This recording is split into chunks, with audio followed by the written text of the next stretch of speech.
Ok les gars, j'espère que vous allez bien. Pour cette vidéo, on va faire un peu plus court que la semaine dernière. On va parler d'un petit sujet rapidement et ensuite on passera directement à la partie entraînement. Donc c'était plutôt une bonne semaine d'entraînement dans l'ensemble où j'ai dû enchaîner un peu tous mes jours d'entraînement.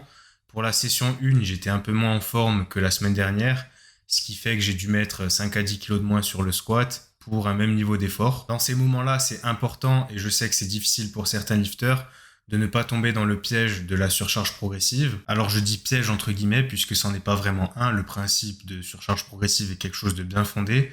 C'est simplement la gestion que certains en font qui peut être délétère. Alors je m'explique, une surcharge progressive, ça veut pas dire qu'il faut absolument augmenter ses charges toutes les semaines ou à tous les entraînements. C'est un processus qu'on peut étaler dans le temps et qui dépendra en grande partie du niveau de l'athlète. Donc c'est une confusion souvent faite qui mène certains pratiquants à mettre plus lourd sans prendre en compte des facteurs externes comme les variations de forme d'un mouvement, les niveaux de fatigue globaux ou encore des douleurs qui méritent d'être traitées. La surcharge progressive, c'est avant tout le résultat d'une adaptation aux expositions antérieures à un mouvement. Ça rentre dans le principe SID pour Specific Adaptations to Imposed Demands, donc adaptation spécifique à des demandes imposées. C'est un principe qui stipule que l'organisme s'adapte et surcompense et donc que les performances augmentent en réponse à un ou des stress appliqués. Ici, le terme progressivement est un peu flou puisqu'il ne précise pas le schéma temporel dans lequel on doit mettre en place une surcharge, donc c'est-à-dire quand et comment augmenter ses charges. Ça, c'est à vous de le définir de manière plus ou moins juste puisque ça varie dans le temps en fonction du niveau et de l'expérience de l'athlète. Donc, en gros, ça veut dire que c'est parce qu'il y a eu des changements physiologiques favorables à la performance, donc une adaptation,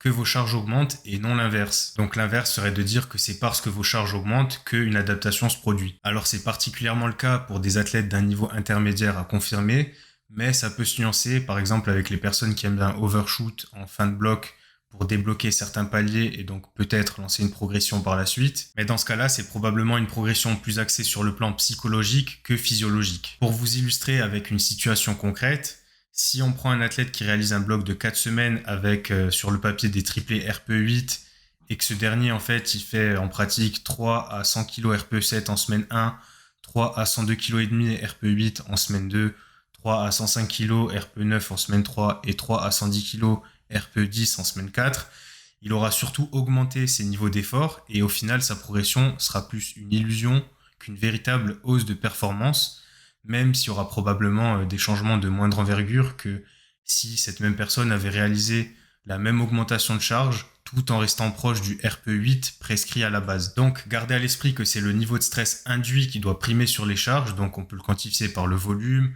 le sessionnel RPE, le stress index, etc.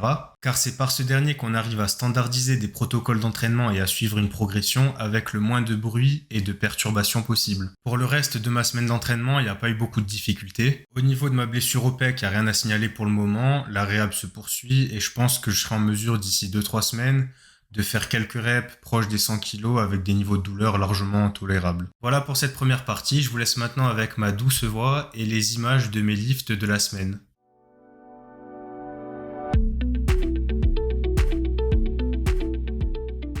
Donc là, on attaque la session 1 par du 2CT post squat.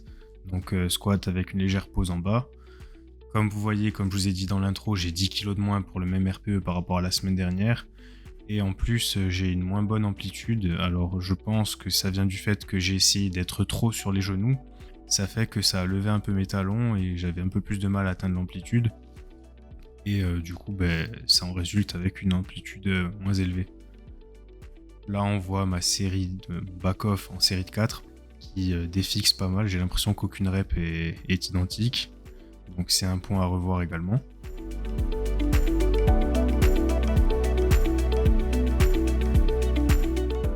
Ensuite, on enchaîne sur de l'overhead press avec la même charge que la semaine dernière. Donc 65 kg, mais j'ai pu le tenir sur 2 ou 3 séries de mémoire. Et surtout techniquement, j'ai beaucoup moins de mal à me replacer sous la barre et je perds beaucoup moins l'équilibre quand les reps deviennent durs.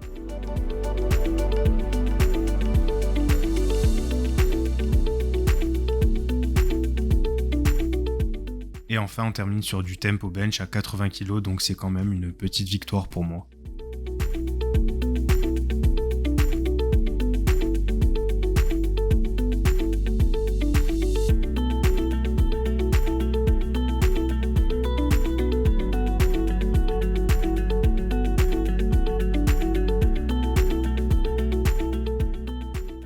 on attaque la session 2 par du soulevé terre comp en série de 4 pour 230 kg là sur la barre. Ça monte relativement bien, j'ai mis 5 kg de plus que la semaine dernière et ça monte pareil. Et techniquement c'est ok pour moi.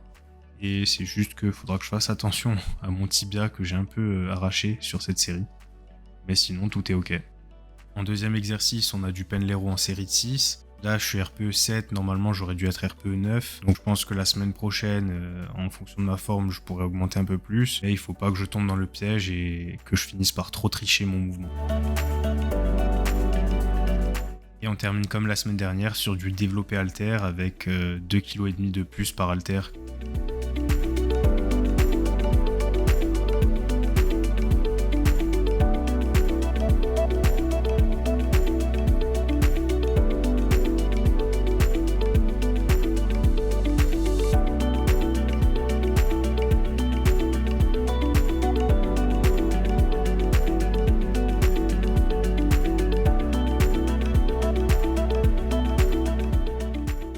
Donc on attaque la session 3 par du 2CT pose deadlift, donc une pose similaire à celle au squat. Ici je suis à 242,5, ça monte plutôt bien de mémoire. J'ai noté RP 8 mais je pense que je pourrais noter moins. Et j'enchaîne sur les back-off en série 3 à 2,25. 2,25, je vous rappelle que c'était ma charge du comp en semaine 1. Donc je suis assez content, ça monte bien. Le terre en général c'est pas trop un problème pour moi.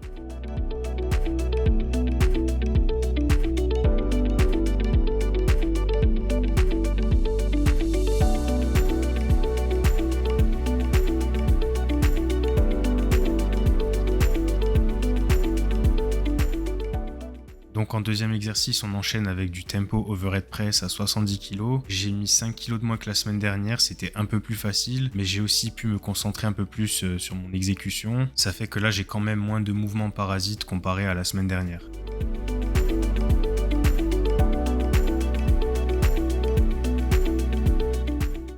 Et on termine cet entraînement avec Barnabé qui nous fait un Sing Joule de haute qualité et du mid pin bench à 70 qui monte sans aucune douleur.